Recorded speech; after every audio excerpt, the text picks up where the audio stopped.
America's Pop Culture Trivia Show. Check it out. America's Pop Culture Trivia Show. With Joe Parisi. It's the show that reminds you about all that fun stuff from the 80s and 90s that you totally forgot about. This is America's Pop Culture Trivia Show. My name's Joe Parisi. I've prepared for you 21 fresh pop culture trivia questions. As always, we break this show down into 3 rounds, 7 questions per round, with just 5 seconds between questions to think of the answers. At the end of each round, we will go over the answers to the 7 questions you just heard, and we'll be in and out in about 20 minutes. Guys, round 1 today is going to be the music round. Round 2 is a mixed round. Round 3, television. Good luck. Now let's play. Round 1. All right, round 1, music. Question 1. The debut album from this rock band was called Fallen. It was released in March 2003 and is best known for its hit single, Bring Me to Life. Name the band.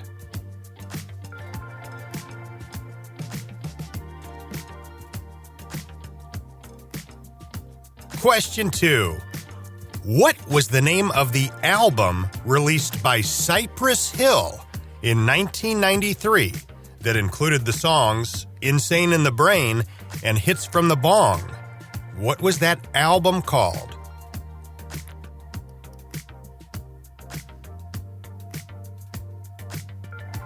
Question 3.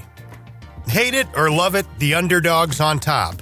And I'm gonna shine, homie, until my heart stops. Go ahead, envy me.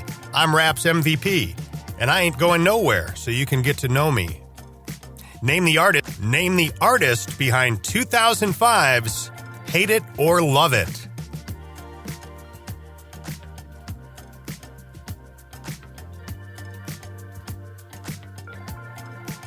Question 4.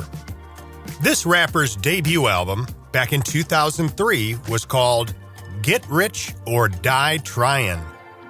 Name the rapper.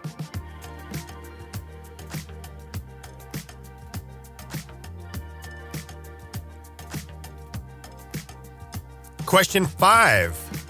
What is the name of the Aerosmith album from 1993 that's cover art featured a pierced cow udder?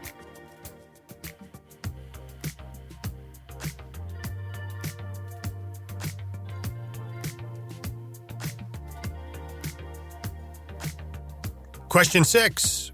From the soundtrack to the 1992 film Mo Money, the song The Best Things in Life Are Free was a duet performed by a male and female vocalist. Those singers were Luther Vandross and who?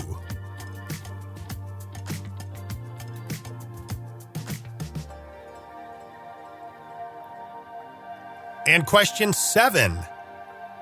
The Mariah Carey songs Dream Lover and Hero both came off of the same 1993 album.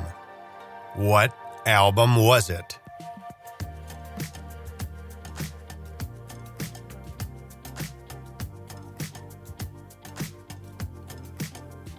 And that'll do it for round number 1. Let's check those first 7 answers. Question 1. The debut album from this rock band was called Fallen. It was released in March 2003 and is best known for the hit single Bring Me to Life. Name the band. That is Evanescence. Question 2.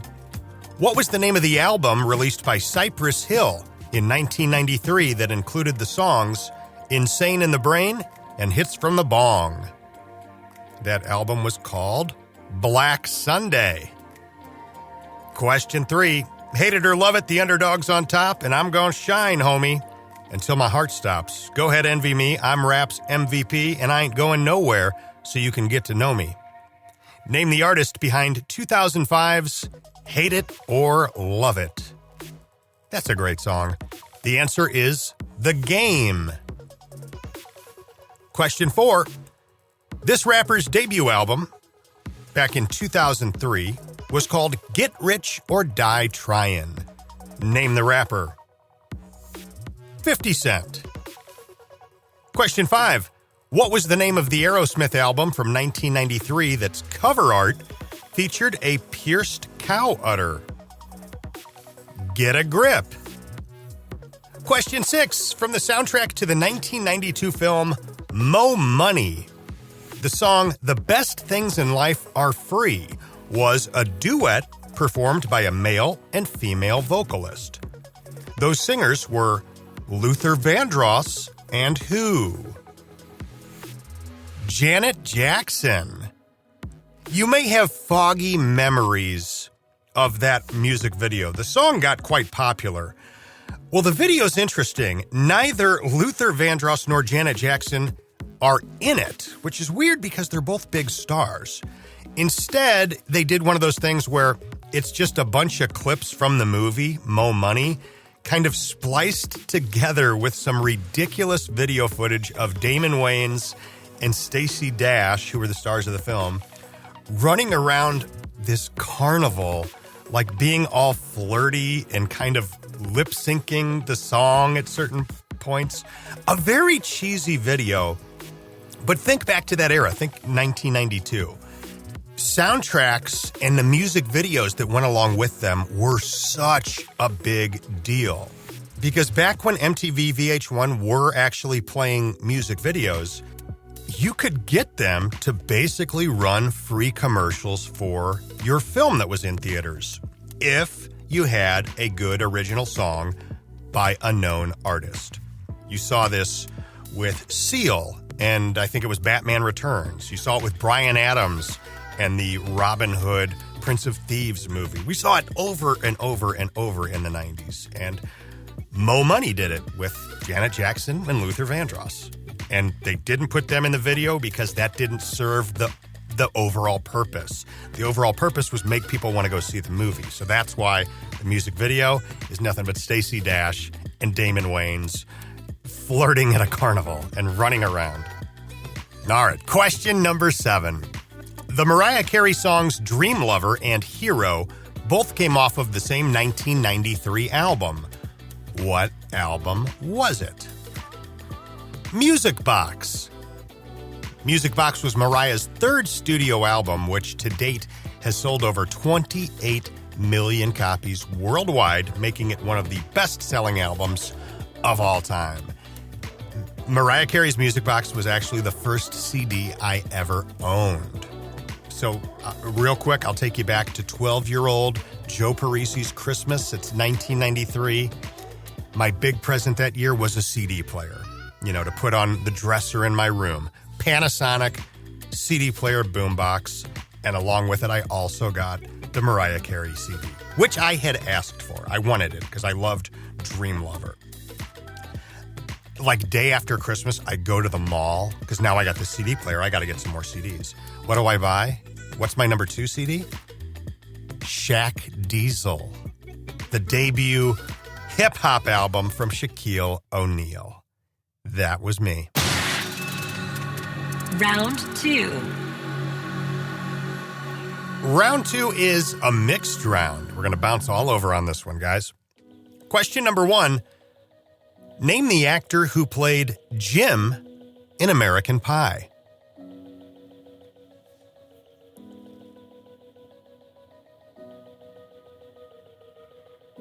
Question 2.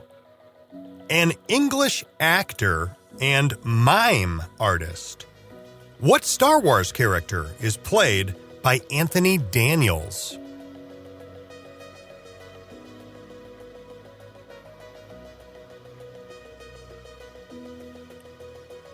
Question 3. A low-alcohol beer introduced by Anheuser-Busch in 1984. George Burns appeared in a series of television commercials and other advertisements for this beer. What was this beer called?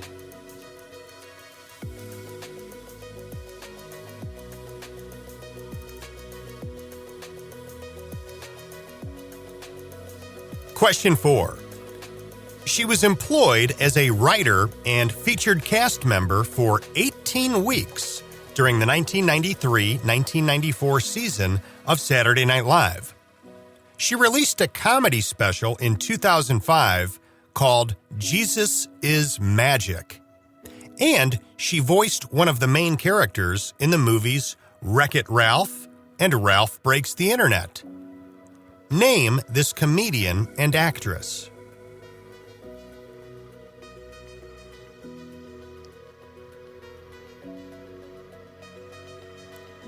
Question 5. It was the final studio album to be released by this artist. The album was called Moody Blue, and it was released on July 19th, 1977. What artist gave us that 1977 album, Moody Blue?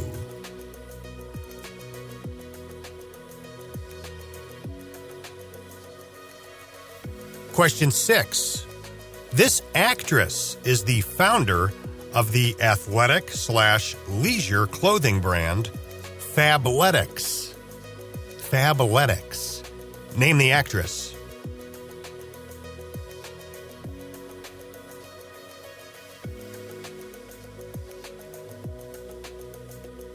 And question 7. In the year 2020, the following professional sports teams were all playing in the same league. What league was it? Those teams are the Arlington Renegades, the Houston Roughnecks, the Seattle Sea Dragons, the DC Defenders. What league did those teams play in?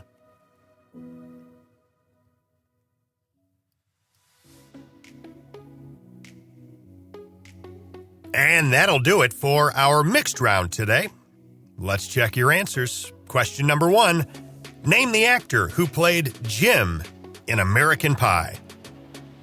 That is Jason Biggs. Question 2. An English actor and mime artist. What Star Wars character is played by Anthony Daniels? C-3PO. So not only is it Anthony Daniels inside the droid suit, he also voiced C-3PO. They did the voice after the fact. They'd record him doing the lines, as he was doing it, as he was moving around, but then they would have him go and do it separately later, like on a, professional microphone. It's hard to get audio from somebody that basically has a mask on the entire time. Question 3. A low-alcohol beer introduced by Anheuser-Busch in 1984. George Burns appeared in a series of commercials and other advertisements for this beer. What was this beer called? Low-alcohol beer from Anheuser-Busch, 1984. It was called L.A., just like Los Angeles. L.A., low alcohol. My dad worked at Anheuser-Busch when I was growing up, and I can remember there being all kinds of LA beer swag around my house when I was under 10. And weirdly, when I think back to the first house that we lived in, which we moved out of when I was in kindergarten, the one thing that I remember more than anything about the decor of that house was a framed LA beer poster with George Burns on it. Question 4. She was employed as a writer and featured cast member for 18 weeks during the 93-94 season of Saturday Night Live. She released a comedy special in 2005 called Jesus is Magic, and she voiced one of the main characters in the movies Wreck-It Ralph and Ralph Breaks the Internet. Name this comedian and actress. Sarah Silverman. Question 5. It was the final studio album to be released by this artist. The album was called Moody Blue, and it was released July 19th, 1977. What artist gave us that 1977 album, Moody Blue? EP, Elvis Presley. Moody Blue was his 24th studio album. It would go on to hit number 1 on the country album charts, and the song Moody Blue was a number one hit on the country charts? Question 6. This actress is the founder of the athletic/leisure clothing brand Fabletics. Name the actress. Kate Hudson. And question 7. In the year 2020, the following professional sports teams were playing in the same league. What league was it? Those teams? The Arlington Renegades, the Houston Roughnecks, the Seattle Sea Dragons, and the DC Defenders. What league did those teams all play in? The XFL. That was such an interesting moment in sports. It was the second coming of the XFL, the second time Vince McMahon had tried it, but this time it took off like a rocket. Here in St. Louis, where I am, we had a team, the Battlehawks, and they were instantly loved by football fans here in St. Louis. And then COVID hit. That season got stopped right smack in the center of it. Each team had played roughly 5 games, and they never came back. Now, though, of course, under the Rocks ownership group, they are back. But they're doing something very odd. You know, they've got however many teams out there. Every team is based down in Texas. Every XFL player gets sent down to Texas. They live down there during the season, and that's where they all practice. I guess they've got a couple different buildings that these various teams practice at. And then they just go to their, quote, home cities when it's time to play a home game. And then they go back to Texas and practice. Kind of strange, interesting way of doing things. But whatever, we'll see. I hope the XFL works out. Round 3. Your third and final round is a television round. Question number 1. A sketch comedy series created by Bob Odenkirk and David Cross, which ran for 4 seasons on HBO. Name the show.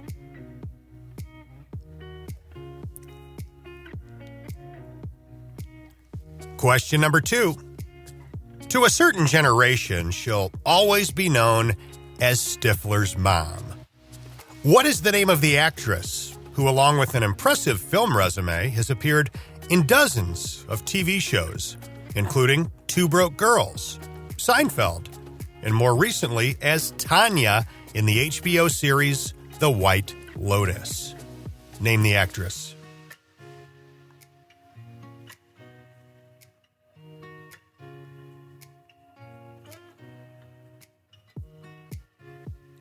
Question 3. The series Breaking Bad was set and filmed in what city?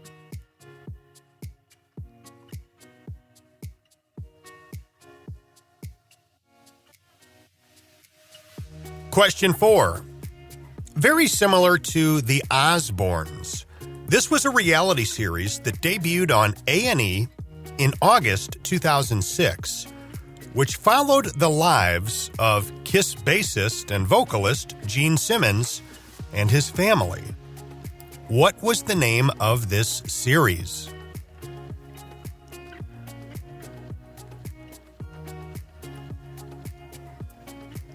Question 5.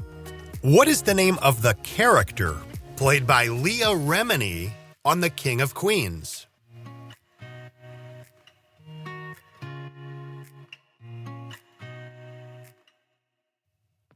Question 6. This is maybe the toughest one on the episode.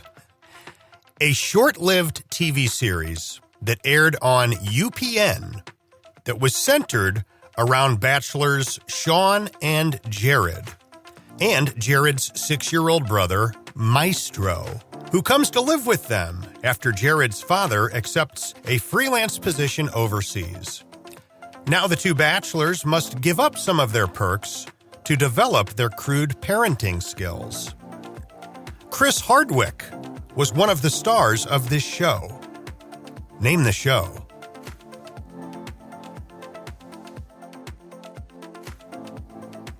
Question 7. The series The Golden Palace aired for one 24-episode season. from September 1992 to May 1993. This show was a spin-off of a popular show and featured much of the original show's cast, but never quite captured the original's popularity. What was The Golden Palace a spin-off of?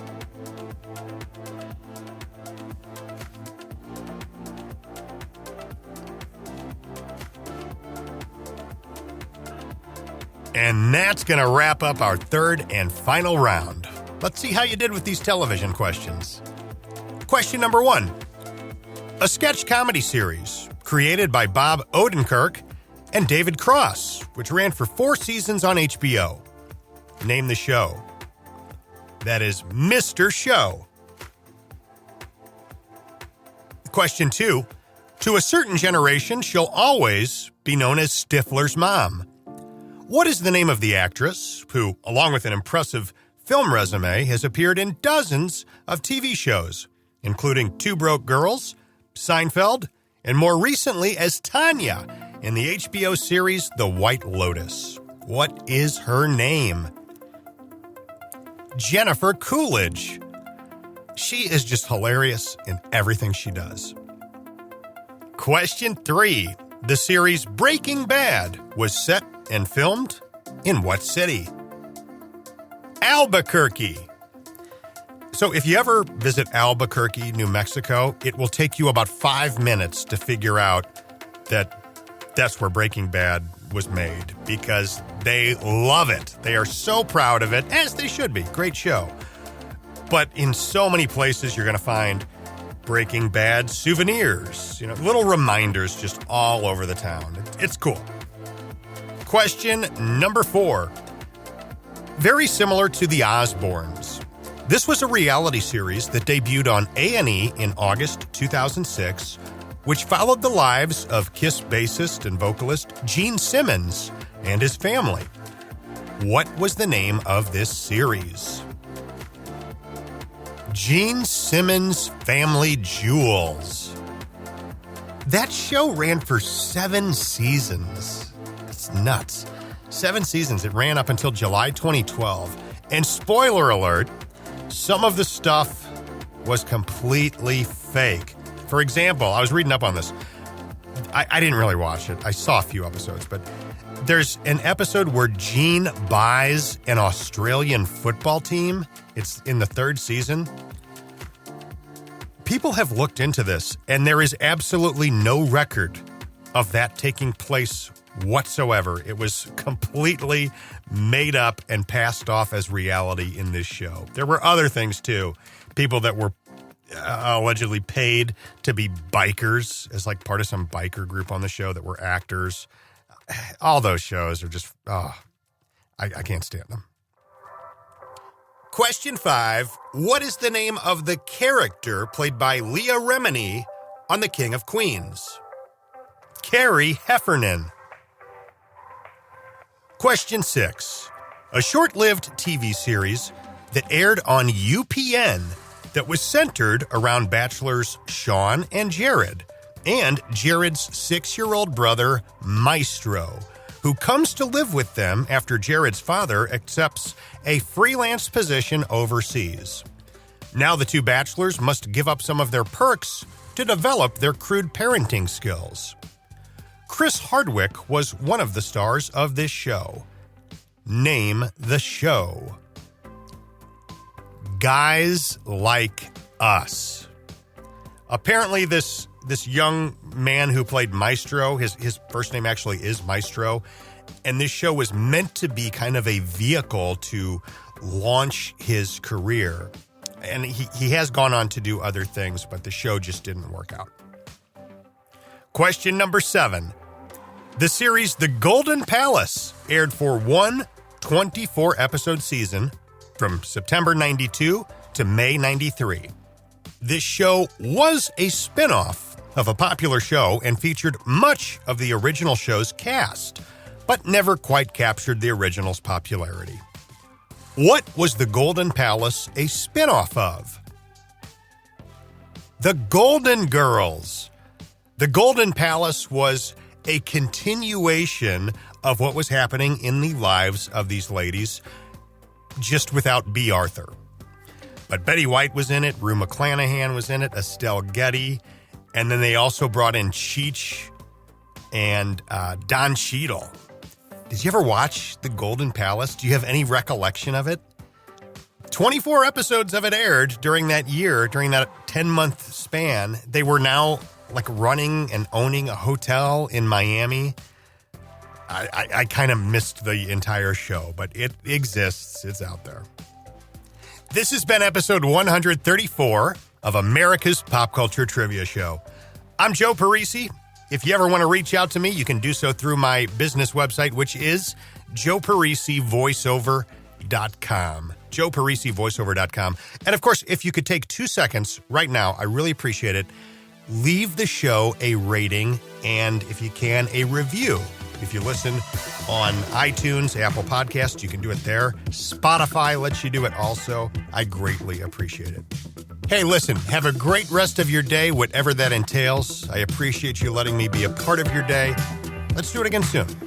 Take care. America's Pop Culture Trivia Show with Joe Parisi.